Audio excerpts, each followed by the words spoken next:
नमस्कार दोस्तों, welcome to my channel Tinu Birla voice. आज की कहानी का शीर्षक है 7 फेरे। सुभद्रा विद्यालय से लौटी तो देखा घर के आंगन में चारपाई पर वीरेंद्र बैठा है। बाल पूरे सफ़ेद हो चुके थे। उसके और पास में ही चारपाई से टिकी उसकी एक बैसाखी रखी थी। वीरेंद्र को देखकर उसके तन बदन में आग लग गई।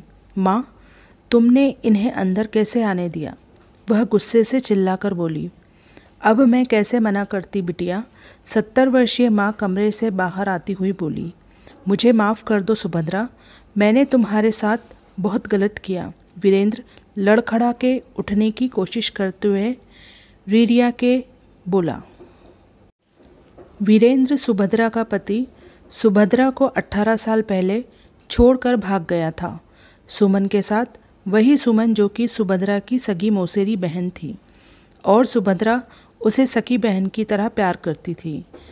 सुभद्रा जब गर्भवती थी तो उसकी खुद की कोई बहन ना होने के कारण अपनी मौसेरी बहन सुमन को अपने घर बुला लिया था।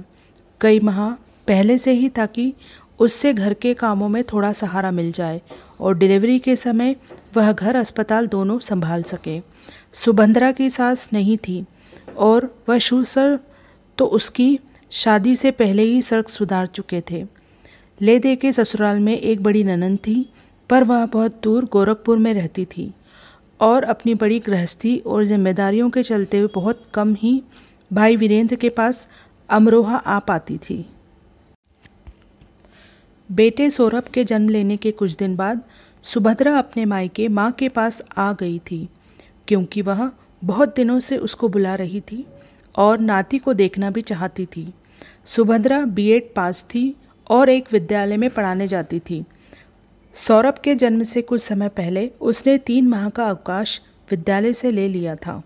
मायके पहुंचते उसे कुछ ही दिन हुए होंगे कि पड़ोसी विशन चाचा के फ़ोन से उसको पता चला कि उसका पति वीरेंद्र उसकी मौसेरी बहन सुमन के साथ शहर छोड़कर मकान, दुकान वगैरह सब बेचकर कहीं भाग गया है और शायद चोरी छुपे उसने सुमन से शादी भी कर ली है।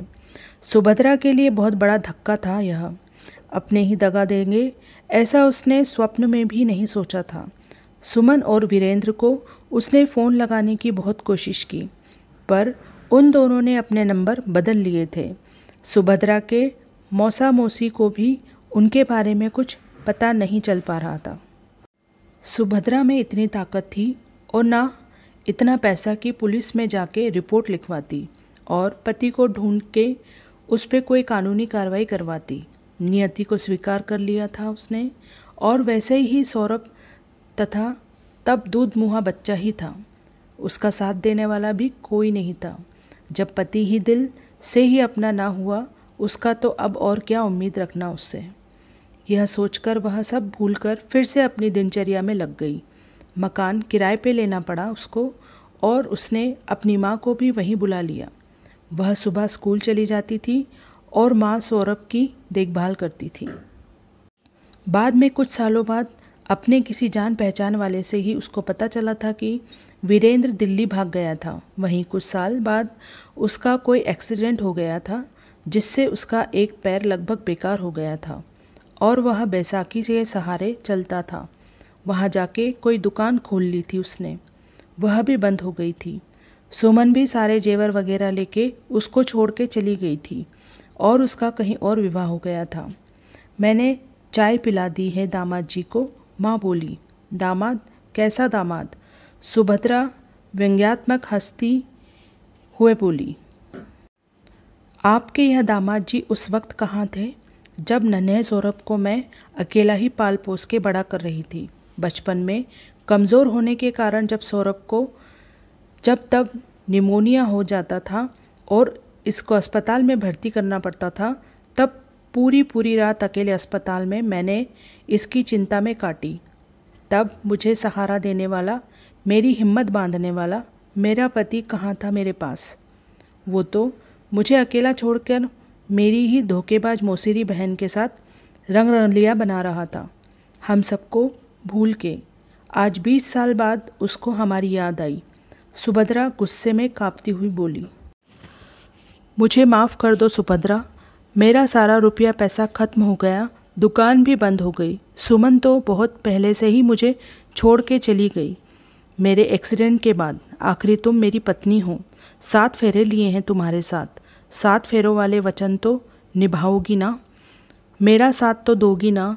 मेरी मुसीबत में सौरभ भी बड़ा हो गया होगा, क्या वह अपने पिता को नहीं अपनाएगा? वीरेंद्र याचना भरे स्वर में बोला। 7 फेरे वचन? सुभद्रा ठठा के हंस पड़ी। 7 फेरे और वचन तो तुमने भी लिए थे वीरेंद्र, उनका क्या मान रखा तुमने?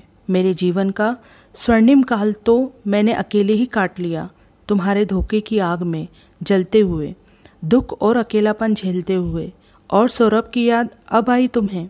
तुम मेरे या सौरभ के कारण नहीं, सिर्फ अपने स्वार्थ के कारण मेरे पास वापस आए हो, ताकि तुम जैसे अपाहिज की सेवा कर सकूं, तुम्हें बैठे बिठाए कमा के खिला सकूं।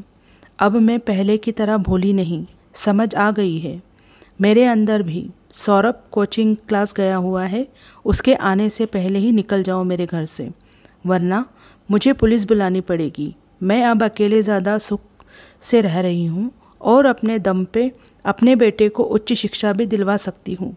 वह बहुत संस्कारी और मेधावी है और मेरा बहुत ख्याल रखता है। ए ऑटो वाले भैया, सुभद्रा ने दरवाजे पे आके गली के नुक्कड़ पे खड़े ऑटो रिक्शा वाले ड्राइवर को आवाज़ दी। जी बहन जी। ऑटो रिक्शा वाला पास आकर बोला, इन साहब को बस स्टैंड तक छोड़ आना भैया। कहते हुए उसने ऑटो वाले को किराए के पैसे दिए और पर्स में से 2000 रुपये निकालकर वीरेंद्र की जेब में रखकर यह चेतावनी देते हुए उसको दरवाजे से बाहर कर दिया कि भविष्य में वीरेंद्र कभी उसको अपना मुंह ना दिखाए और उसके घर की तरफ झांकने की दोबारा हिम्मत भी ना करे, वरना परिणाम अच्छा नहीं होंगे। वीरेंद्र बैसाखी के सहारे टांग घसीटता हुआ बाहर आके ऑटो रिक्शा में बैठ गया। उसके बाहर निकलते ही सुभद्रा ने जोर से दरवाज़ा बंद किया और अपने लिए चाय बनाने किचन में चली गई। इसी के साथ ये कहानी समाप्त होती है। अगर ये कहानी आपको अच्छी लगी हो तो कहानी को लाइक कीजिए और मेरे चैनल को सब्सक्राइब कीजिए। Thank you for watching.